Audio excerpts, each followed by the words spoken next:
বর্ষণের ফলে বর্ষার জলে নাজেহাল বসিরহাটের গ্রাম।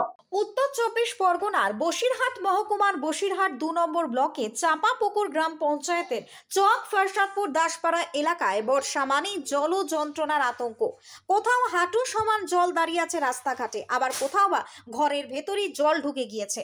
গ্রামের ছেলেমেয়েরা স্কুলে যেতে পর্যন্ত পারছে না। জরুরি প্রয়োজনে বাড়ির বাইরে যাওয়া তো কার্যত অসম্ভব বা দুষ্কর হয়ে উঠেছে। জলে আটকে থাকা মানুষের একমাত্র ভরসা এখন কলা গাছের ভেলা। ভেলা করে কেউ বাজার করছে, কেউ স্কুলে যাচ্ছে। পানীয় জল থেকে শুরু করে খাবার রক্ষা করা কঠিন হয়ে উঠেছে। বয়স্ক এবং শিশুদেরকে নিয়ে দুশ্চিন্তায় দিন কাটাচ্ছেন এলাকার মানুষ। স্থানীয়দের অভিযোগ, প্রত্যেক বছর বর্ষায় একই চিত্র দেখতে পাওয়া গেলেও কোনো স্থায়ী পদক্ষেপ নেওয়া হয় না। জল বের করবার জন্য পর্যাপ্ত নিকাশি ব্যবস্থাও নেই।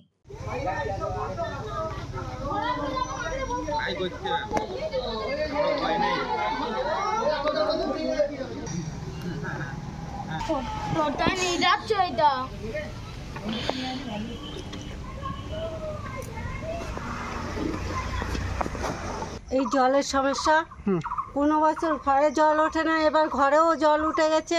আমরা ভয়তে বাস করছি না, আমাদের খাওয়া আছে না, ঘুম আছে না, কাজকর্ম আছে, কিচ্ছু নেই। আমাদের সব শেষ হয়ে গেছে এই জলের জন্য। ভেলা কেন?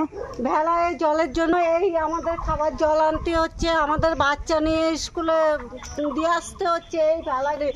তারপরে হচ্ছে ভেলায় করে বাচ্চারা আসতে চাচ্ছে না, পড়ে যাওয়ার ভয়তে ওই ধরে ভিজে এই দেখুন কি অবস্থা আমাদের। ব্যুরো রিপোর্ট, নিউজ বঙ্গ টাইম।